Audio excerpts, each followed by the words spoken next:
Radio. Aksyon! Radio!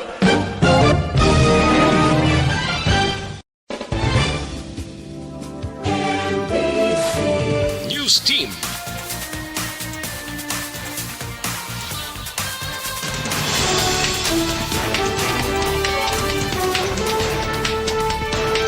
Sa mga Pangulong dinalaan, una kita sa mga balita lokal. 500,000 ka pesos gintanyag sa maghahatag impormasyon angot sa kamatayon ni Martin Cui. Pamilya sa Antagiasang Balay kundi nakita ang 4 ka bangkay sa ginapatihan miyembro sa NPA sa Manapla nag-file sang writ of habeas corpus batok sa militar. Sa mga balita nasyonal, Anay PNP Chief kagkaron Senator De La Rosa nag-file sang COC sa pagka-presidente. Samtang resulta sa investigasyon sa drug war ipagawa sang Department of Justice. May nga bakalod, may nga bugos nga bayan sang Western Visayas. Welcome na sa Aksyon Balitang Bayan Aksyon Balitang Bayan Numero 1 karon nga adlaw Sabado, Oktubre 9, 2021. Sa ngalan ni Aksyon Boy Duran, ini naman si Aksyon Eden Aboso. Detalye sa mga balita lokal pagkatapos gid lamang sini.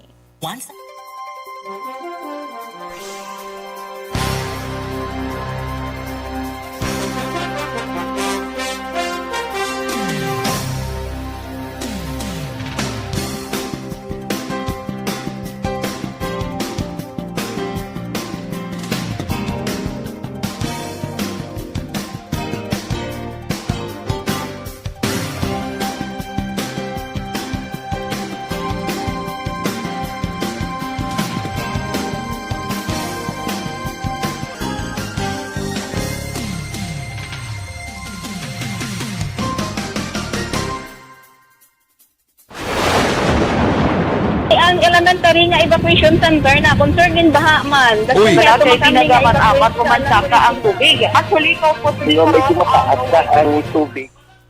Good morning sa atin sa New Aksyon. Happy Saturday. Kamusta ka mo? Ako okay lang. Bisan wala may kapamangkot, okay lang ko. Good morning, Danay. Of course, Bono, nugget si Ma'am Luing Melos. Good morning, Ma'am Luing. Kag kay Sir Melchor dira.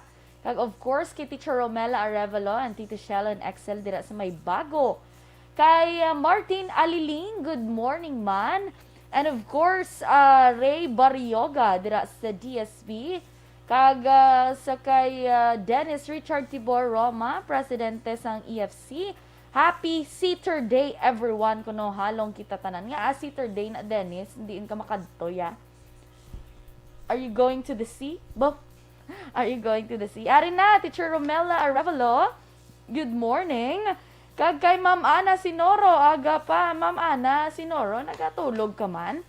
Nga halin sang aga, hasta gabi ga message gid si Ma'am Ana Sinoro. Thank you so much. Good morning man kay Scarlett Urbano. Good morning ko no and happy weekend. Thank you so much sa mga nagatanaw no. Kag please do like and share ang aton sining Facebook Live para damo makabalos ang balita kay kasadya no sa filing sa COC. Nagtakop na ini kagapon sang hapon alas 5. Bali Dennis Richard Tibor Roma Secret Char. Bo. Kay Michelle Sayo Gimiroy, good morning man. Kag of course yes. Palihog Production El Reyes ang sa atin sining Facebook Live. Kaya iban hindi ko makita kung sino pa ang nagatanaw. Okay? Standby na sa atin sining mga balita lokal.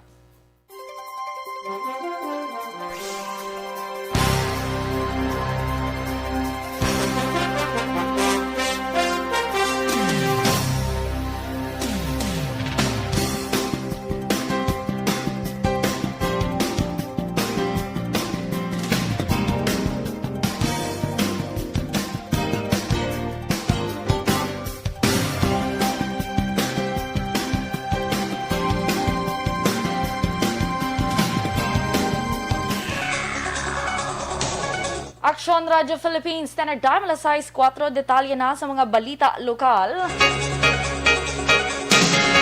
Nagtanyag naman ang gobyerno probensyal sa 500,000 ka pesos nga padya sa sinuman makahatag sa impormasyon agud madakpan ang nagpatay sa Anay Negros Occidental Consultant on Hospital Operations nga si Mariano Antonio Martin Qui. Sa sulat nga ginisyu ni Governor Bong Lacson na petsa Oktubre 6, iyagin pahayag nga ang sinuman nga may nahibaloan angot sa pagpatay kay Qui ang pwede nga makigangot kay Bacolod National Bureau Investigation Head Attorney Renoir Baldovino sa telepono 703-2931. Si Kuya na paginpatay sa 2 Abril 12 sang gabi isang buot na nga magsakay sa salakyan sa Emerald Arcade FC Ledesma Avenue, Barangay Palampas, syudad sang Bacolod. Samtang nag-file naman sang writ of habeas corpus ang pamilya ng Hector Makiling kag Ernesto Baines nga nagaaligar ginkuha sang Philippine Army. Sunod kay Catherine Baines na nilin sa balay sa iyamay nakita ng 4 ka ginaligar mga miyembro sang New People's Army nga napatay sa engkwentro nga nagluntad sa Barangay San Pablo sa among banwa apang hindi nila kilala ang mga napatay. Dugang pa ni Nenelin na madugay na nga wala nagaistar ang iamay sa iyabalay bangod sa iya ini nagaistar apang Setyembre 29 ang hapon sang naglisensya nga magpauli sa iyabalay kag wala na nakapauli sang gabi. Nakibot sa nay Nenelin sang balita sa nagluntar nga engkwentro kag wala na nakita pa ang iya sini nga amay. Ginpahayag man sang pamilya Makiling nga antes ang engkwentro nagpauli sa iyabalay si Hector kag ginaligar sa makaingod nga ginkuha sila ni Ernesto sang mga militar. Nadakpa naman si De Leon del Rosario nga suspetsado sa pagpatay sa manunudlo nga si Jessica Ducay nga taga syudad sang Cadiz. Sunod kay Police Station 8 Commander Major Jory Puerto kaupod sang Cadiz PNP, nadakpan si Del Rosario launa kahapon sang kaagahon sa Kalong-Kalong Barangay Singkang Airport kundiin nagaistar iya sini nga live-in partner kag bata. Dugang pa ni Puerto na identify sang tropang live-in partner ni Del Rosario, rason nga ginmonitor tub-tub nga nagpauli sang kaagahon ining si Del Rosario. Gilayon ini gindakop sang kapulisan kag las 2 sang kaagahon sang amuman nga adlaw gindala pabalik sa Cadiz PNP ining suspetsado. Madumduman patay si Ducay matapos nagpangawat si Del Rosario sa iya balay sa sitio Kanipaan, Barangay Bangkiruan, syudad sang Cadiz, kagin buno kagin martilyo pa sini ang ulo sang biktima. Na-identify naman ang middle partner niya sa Kalong-Kalong pangapon pa nung alas 4 kahapon. Yung mga itasong tropa na posible na magkita niya sa iya middle partner na may anak siya. So, basta magkagaw naman ang espatan siya na. Si Police Station 8 Commander Major Jory Puerto. Sa iban pa nga balita lokal, ginatingwa naman sa Bacolod Extraction Team nga matapos ang ila nabilin ang backlog angot sa mga individual nga nagpositibo sa COVID-19. Sunod kay Executive Assistant kag Extraction Team Head Ernie Pineda, base sa datos sa iya talatapan kahapon ni adlaw, may 116 pa ka individual nga dapat nila pagadalon o konsaylohon sa isolation facilities apang ining ila na nga nasugdan sa pagtrabaho. Dugang pa ni Pineda ang 116 ka mga positive patient ang ili kinahanglan nga ma-extract ang gintingob nga numero sa ila backlog umpisa tinalikdan nga inadlaw. Ginklaro man sini nga hindi tanan nga mga pasyente nga nagpositibo sa RT-PCR test ang ginahanglanon nga masaylo sa pasilidad, bangod mayara man sang pila ka mga pasyente nga nag-qualify sa omnibus guidelines ukon pagpaidalom sa home quarantine kag hospital care. Aminado si Pineda nga nangin masako ang ila team umpisa sini nga bulan sang Oktubre bangod sa natabo nga pagsaka sang kaso apang ginklaro sini nga mayara sa gihapon sang bastante nga pasilidad ang syudad.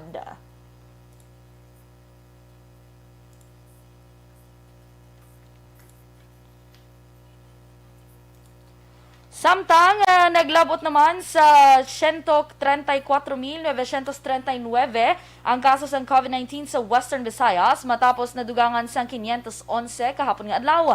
Nadugangan na Negros Occidental sang 139, 113 naman sa syudad sa Bacolod, 106 sa Iloilo Province, 55 sa Capiz, 47 sa Iloilo, 24 sa Guimaras, 22 sa Antique, kag 5 naman sa Aklan. Nadugangan sang 582 ang recoveries nga nagdala sa kabilugan nga 116,052 kag 38 ang bag-o nga napatay nga nagdala sa kabilugan nga 3,194. Samtang 15,662 naman ang aktibo nga kaso sa Western Visayas.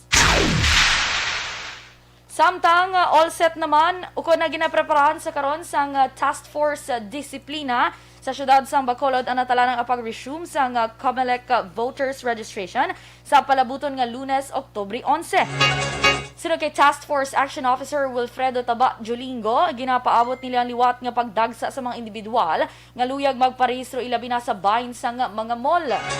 Dugang pa ni Jolingo, mangin kaupod nila sa gihapon sa mga magabantay sa malugar nga gamiton sa COMELEC bilang registration area ang pila ka magkatapos ang kapulisan kag City Legal Office. Liwat man sini nga ginaapelar sa publiko kung mahimo padayunon ang pagsunod sa health protocol kag curfew ordinance nga ginapatuman sang syudad agud malikawan ang anuman nga penalidad. Sa katapusan nga balita lokal, all set na ang preparasyon sa Bacolod City Police Office sa pag-abot ni PNP Chief General Guillermo Eleazar sa Bacolod City Police Office. Sabado mauna bisita kun karon nga adlaw magabisita si Eleazar sa Negros Occidental Police Provincial Office kag Domingo naman sa Bacolod City Police Office. Sino kay Bacolod City Director Police Colonel Thomas Joseph Martir, nagpatigayan sila sa rehearsal para sa arrival honor ni Eleazar. Sino kay Martir, isa sa highlight sa pag-abot ni Eleazar ang mga inaugurasyon sang bagong flagpole, concrete pavements ng BCPO headquarters, pagpatukod sang recreational area para sa mga kabataan kag bisita. Posible presentar man ni Martir kay Eleazar ang mga dutang agendonar sa mga stakeholders para sa pagpatukod sang bag-ong nga mga police station. Isa man sa posible hingyoon ni Martir kay Eleazar ang dugang nga manpower kag mobility. Aksyon Radio Philippines Standard Time, alas 6:11, detalye sa mga balita lokal pagkatapos gid lamang sini.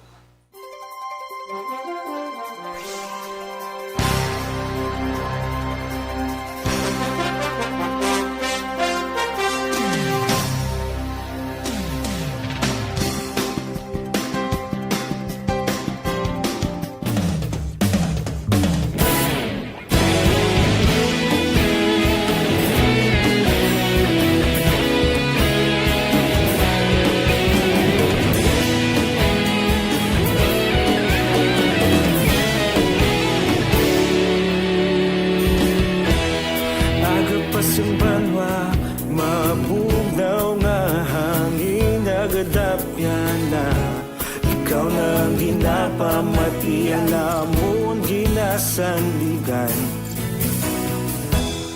Tingog sang probinsya kamatuuran ginapalap na Minsay nga may dala paglaom kag kasanan Tinuig na nagligan ikaw gihapon ang ako nga istasyon Sa pagbudlak sang adlaw sa pagtuhaw sang biton Mga balita nga dala inspirasyon Aksyon radyo Bacolod man sa gihapon Padayon Aksyon radyo Bacolod saludo sa imo Padayon Aksyon radyo Salamat isa pagserbisyo Patas kag balanse Matuod nga mensahe Wala sang ginadang piligan Padayon Aksyon radyo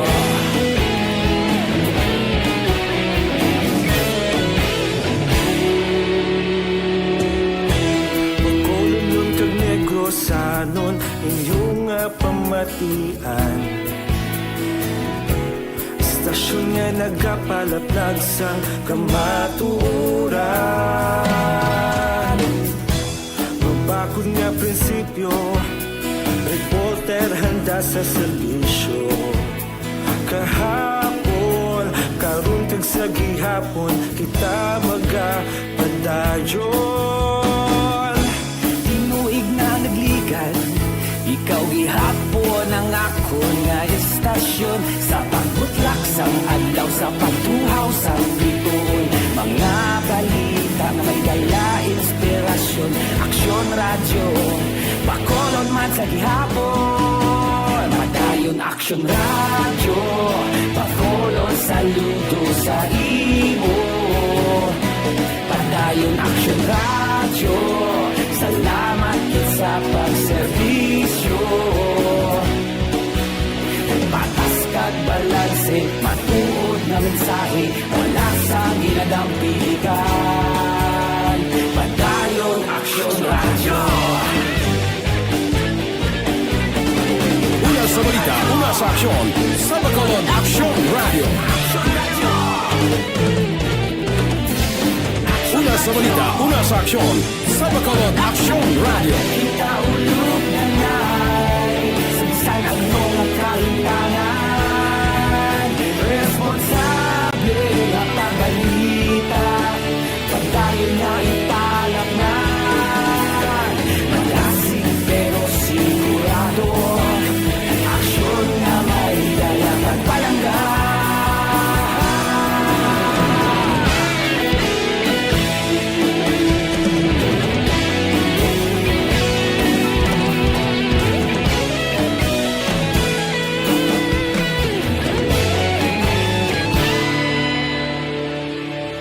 Padayon Aksyon Radyo, bakolod saludo sa imo. Padayon Aksyon Radyo, salamat kit sa pagserbisyo. Padayon Aksyon Radyo, bakolod saludo sa imo. Padayon Aksyon Radyo, salamat kit sa pagserbisyo. Patas kag balanse, matuod ng mensahe, wala sang ginadampigan. Padayon Aksyon Radyo.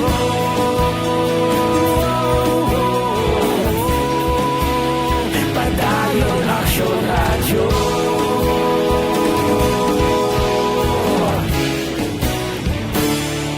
Padayon Aksyon Radyo.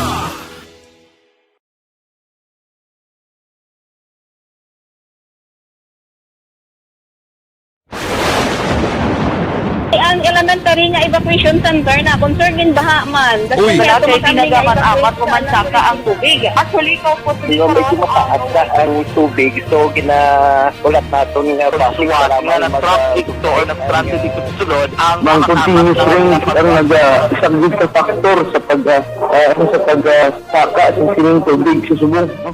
Hunyo 4, 2021, sang formal na ginanunsyo sa pag-asa ang panahon sang tig-ululan o rainy season sa Pilipinas. Gani, lauman ang maulaling nga panahon umpisa subong tutok Nobyembre 2021. Ang Pilipinas sa mayroon sang early warning system para mahibaluan ang lakat sang panahon. Gani, wala sang rason nga hindi kita Good morning na, muna ka Eden. Good morning! Action boy. Good morning, Danay. Dila na tatay. Wala ko nang gatigad. Wala ko nang Kaya rin ka sa piyak. Yes, Sige, oo. go. Good morning sa liwat, no? Kay Scarlett Urbano, happy weekend. Kay Melvin Peñafiel, kag Marlene Asparin, good morning, man. Of course, Ma'am Vanessa Mayo and Doc Mayo, thank you so much. Kay Thea Kimeriman, of course, happy weekend ko, no? Kay Ma'am Christine Menyas Villalobos, good morning ko, no? Kay Ma'am Van Mayo, Ma'am Jinky Dalagdon, kay Ems Aboso, Lisa Joy, Ilon Amoroso, Veronica Santillan Manukan, George Gargasiran, kay sa tanan nga members sang EFC. Kay Ma'am Jinky Dalagdon, good morning ko, no? Kay Mr. B-Boy Villasor, Star Mayo, and Doc Matt Mayo, Noel Amar, Melili Oligo, Michael June Season, Alex Monteza, Lily King, salamat gid ko, no? Ka Jurix, Abela Esona, watching from Baguio City. Wow. Kay Ma'am Jinky Dalagdon, liwat sa family di Alagdon, dira sa may DSV. Russell Gomez, good morning. And of course, kay kumpare ko, Bia Jonathan, nagatanaw sila ko, no? Ni Baby Natalia Tantan, kag ni Mary Joy. Good morning, Mandira, kay Ana Sinoro, kay Lisa Joy Ilon Amoroso. Good morning, no? Kay Jeril Gadudo, kay Masito Fago, kay Ray Baryoga, of course, done sharing na. Coffee ta with hot pandesal. Ay, kanami. Host. Noy Erwin Dicatoria Gonzalez, kay Rosita Gonzalez man, good morning, no? Alex Fuentes, kag kay Florencia Villacampa. Watching live sa La Union. Aha. Sa kay Annabella Apolinario. Bads Perlado. Tamnyo lang ang Perlado family sa Dine Homes from Pasay. Kay Cynthia Garciniego Nikin. Good morning man, no? Kag dira sa kay Ma'am Luisa Luing Melos ara na daangin padalaya sa imo Aksyon Eden. Ay, bongga. Thank you, Gid, no? Sa kay Jonah Garcia watching from Tandang Sora, Quezon City. God bless man dira sa imo. Good morning, man, kay... matagal yung basa mo ni Jonah Garcia. Thank you so much. Nagtakop na ang filing sa COC. Action Boy, kalagas ka? Wala na ko naging agaw. Ay, wala ka na naging agaw. Kasako kapon. Hindi ko basi ko mag-submit ko kulang mangyapon requirements ko bala. Hindi mangyapon ko matuno ni Attorney Katrina kanya. Basi ginalita mo lang kami. Basi mapa-substitute. May substitution, kaya nga matabo. Do ka kaladlawan ni sa ngaton balang sistema sa eleksyon din no. Do ka, kumbaga, sorry for the term ha. Do ka bata-bata, bala Action Boy. Do. May ito anay, bladala. Ito sa amo lang ni Gili na. Daw kakuan bla daw nagahimo daw ka funny sa aton bala nga sistema bala nga ay hindi sa magkuan nya paili to bala kay i-file to bala file lang to kay i-substitutean talaga. Substitutean. File to tanay kay syempre do nahuya. Ay si Bato yan nag-file man. Oo, bongga siya no. Bongga siya nag-file siya presidente. Bongga after PNP chief, nag-senator, presidente. Presidente. Nag-file siya niya pro kung ano ihambal sang partido masunod man lang kuya. Oo, man Hay. Naluoy ko bala kay Bato. Naluoy ka kay Bato. Nag-file sa iya knowing all the time hindi man way man sa plano maglagan presidente. Tinano ni man gininto naman tanilas ni. Sadya gani. Na kunan ko bala kay ti ina nga kuanin na nga sistema nahimo na sang 2016 mo. Oo. But silingon na intuan na kita mo, ha? Tito, we've learned our lesson. Hindi pagid intuon pagid kita liwat. Ano gani ang barko to kabata-bata. Amo na gid na kada mga mangu nga mga Pilipino nga ginaya mo na ta sinaya. Do hindi nami aw. Hindi amo. Nakibot ko pag-file yan ni Bato ahay. Ko do hindi mayon ni daw sobra na nga pagpanginto sa aton. Pero gibasa ko until November 15 pa da ng substitution. Tigani. Lawig pa. Kuan pa. Ilang taon ta na kay. Sige, standby na sa mga balita national.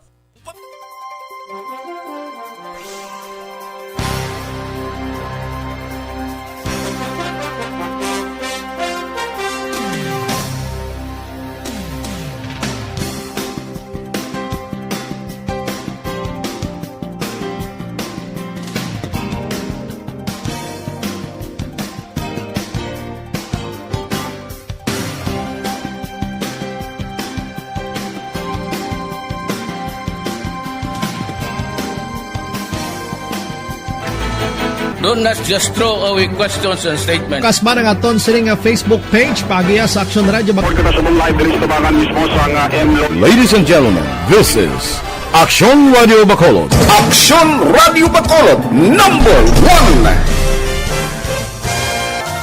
Nagpanguna ang Aksyon Radio Bacolod sa pinakaulihing survey sang Nielsen nga kakuha sang commanding radio station share para sa 4th quarter sang tuig 2020. Kami nagapasalamat sa aton mga kaaksyon sa padayon nga pagsalig kag pagsuporta.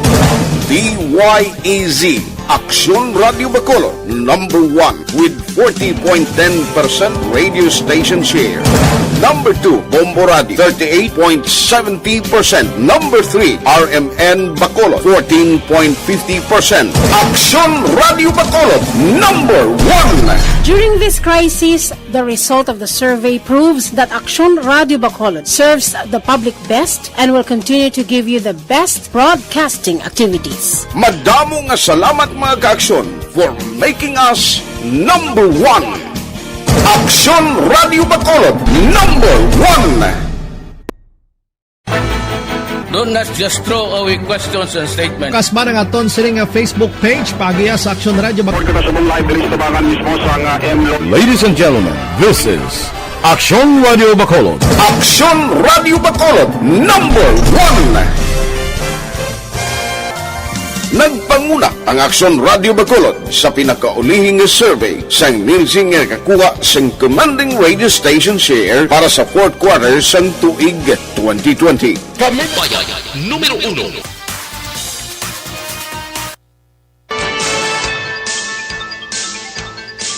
Aksyon Radio Philippines Standard Time, las 6:25 sa detalye na sa aton mga balita nasyonal.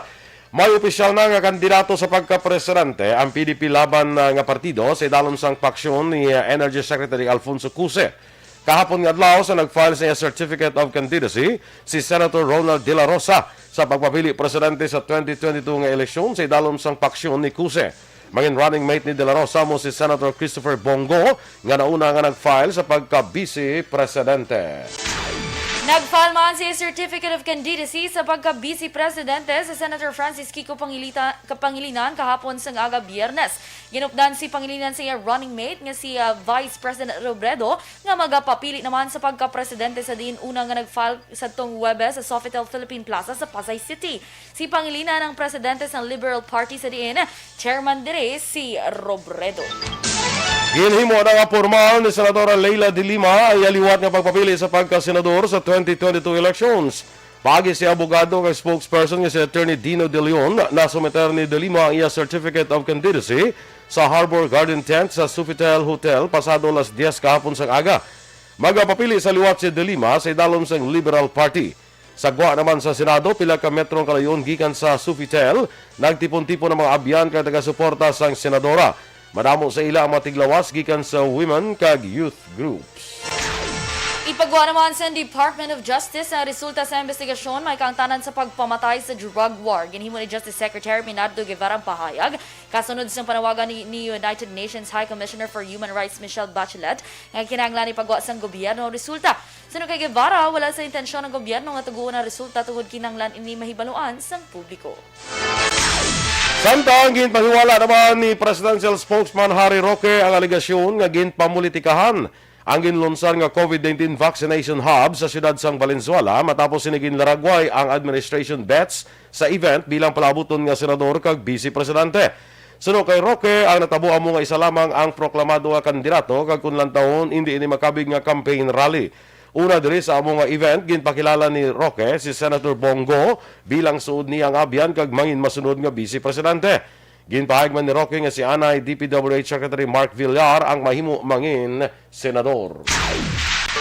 Nagbato naman ang Pilipinas ang masobra 2 milyones ka doses sang Moderna vaccines kag masobra 600,000 ka doses ng AstraZeneca COVID-19 vaccine. Last 9:45 sang aga Biyernes na nagabot ang bagong nga supply sang bakuna sa Ninoy Aquino International Airport Terminal 1 sakay sa C-1701. Magkakadto sa gobyerno nasyonal ang masobra 1 ka milyones ka doses sa Moderna kag ang nabilin nga 700,000 ang bakuna magkakadto naman sa pribado nga sektor. Samtang ang masobra 600,000 ka AstraZeneca doses ang magkakadto tanan sa pribado nga sektor. Ginanunsyo naman sa Department of Health nga 3 kariyon sa Pilipinas ang in-report nga nagsaka ang bagong nga kaso. Ini ang inalakipan sang Bicol Region, Zamboanga Peninsula, kag Mimaropa. Sa datos ng DOH, ang Bicol Region may kabilugan nga 43,712 ka kumpirmado nga kaso tungtol sa Oktubre 6, sa din 3,311 aktibo nga kaso kag 680 na patay. Ang Zamboanga Peninsula may 43,298 ka kaso, sa din 2,786 ang aktibo kag 831 ang napatay. May kabilugan naman nga 29,960 ka kaso ang ginreport sa Mimaropa, sa din 2,003 ang aktibo nga kaso kag 688 ang napatay.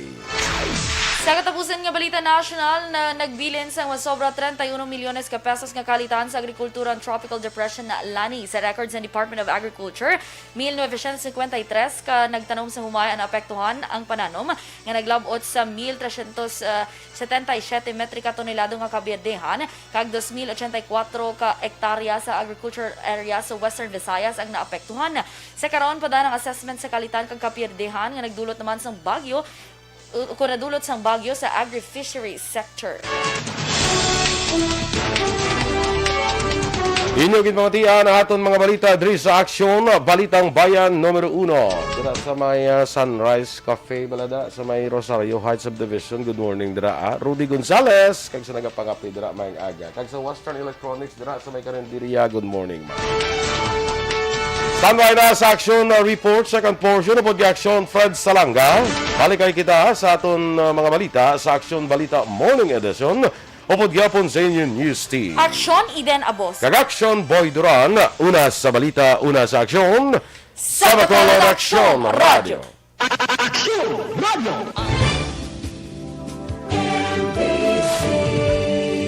Manila Broadcasting Company. Sa balita, komentaryo, issue,